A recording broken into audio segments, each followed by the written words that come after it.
right? Make sense? But you always want to have Attention please, attention please. Oh, Jimmy. But right now, Valley does not have the ability to do that. Too good to be true. I was like, what? But because they can slave into your data, the only time that you can change the time and date is when we're not in therapy. So if you're running a patient on that spring forward, fall back night, and you need to change out your circuit before you go back into therapy, change your time, okay? That's where that hours button comes in. So everybody just press your hours, press the hours button, and play with the up and down button. Just make sure you come back to where we were, okay? So it needs to be around 10:50-ish. Making sense? And then you press the hours button to lock it in place. And now we're going to go back to modify defaults. And the next thing that I want you to go into is syringe. Yesterday, when we turned these machines on, your syringe brand was listed as Terumo. Terumo's just another brand of syringe. But it happens to be the factory settings. So if your machine's been worked on by Biomed, they can revert back to their factory settings. If I had used your machine yesterday and it was set up for a Terumo syringe and I was running heparin, your patient would not get the correct dose of heparin because of the diameter of the syringes. So that's why we've got to make sure that the machine and you, your hospital, are on the same page. So yesterday we fixed the syringe brand so that it said BD. That has held because I know nobody's been in here to work on your machines.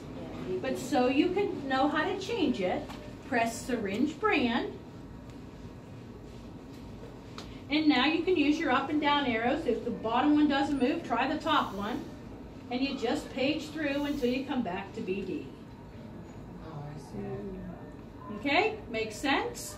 Yes. Once you have BD, press the syringe brand again. And it's locked in. You already did it. And it's locked in place. All right? So when you're working with something and you press the button grays out. And then when you want to lock that choice in place and you press the button again, that gray will go away. All right? Making sense? All right, let's exit custom. We're back into our choose patient screen. And now everything's grayed out. Same patient last history, download data. Can't do them. It's because we changed something on the machine. So we're going to pick a new patient. Okay? Per Johnny and Elvin, your patient ID will be the FIN number. But for class, so that I let Biomed know I was using these machines, on the left-hand side of that keyboard, there is a lock button. Press lock and type in test, T-E-S-T. This is our way of letting Biomed know I was using the machine for class. Test, T-E-S-T. I was weighing myself this morning, 100. Enter. The hematocrit automatically defaults to 30. But if your patient has a hematocrit other than 30, you do not have to backspace. You do not have to press clear. You can just type the new number in. I checked your patient's labs, and they have a hematocrit of 27. Enter. Every 3 screens, you put something into the machine. It says, hey, this is what you told me. Is this what you meant? So I have a test patient that weighs 100 kilos and has a hematocrit of 27. If I needed to change any of those, that's what the numbers, that's what the soft keys at the bottom are for. But if your machine says test 100 kilos and 27, then we're going to confirm. So confirm. How do you set your machine up? Every patient, every time. Find the HDF button and press it. And every patient, every time is set up with what? Systemic anticoagulation. Press that button. Now, because it's a medication, the machine's going to do a double check. So we're doing the CVV HDF therapy performed utilizing the Prismaflex syringe pump. That is correct. So confirm. There's that third screen again, CRT, CVV HDF, and systemic anticoagulation.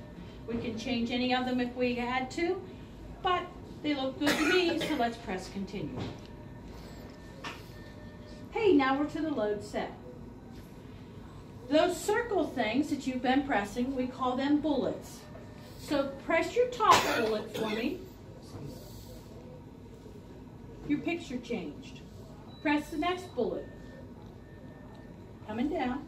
Your picture changed. Press the rest of them. As you're on that step, the machine will change the picture. So you can press them the whole way down. All right? If you can read, follow pictures, you can do Prismaflex. All right? So the way this is going to work is on the bottom of your machine, you have a filter set. One person is going to do all of those bullets, load the circuit. Once it loads correctly, then we're going to that same person is going to unload it, and we're going to go down the line of everybody. All right? I'm going to use the machine that's in back here. So before you go grabbing, do not clamp anything. I know there's water in it. Leave it alone. I figure you guys have had worse things attached to yourselves.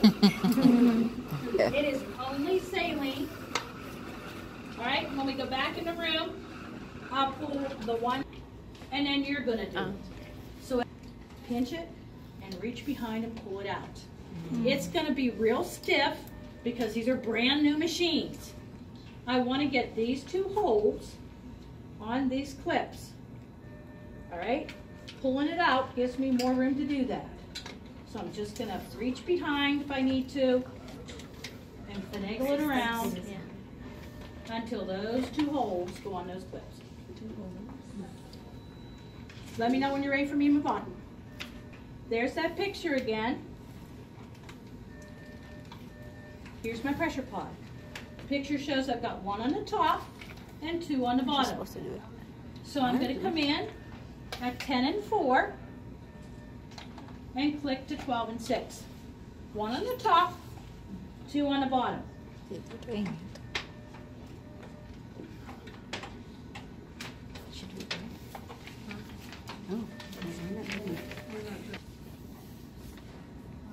Attaching all pressure pods, one on the top, two on the bottom. Coming in 10 and 4, clicking to 12 and 6.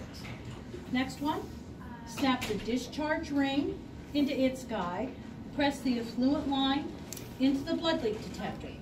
So now it shows that I'm working with that yellow effluent line. So this is my yellow effluent line, this is my discharge ring. I'm going to snap it in. And then it tells me to press the effluent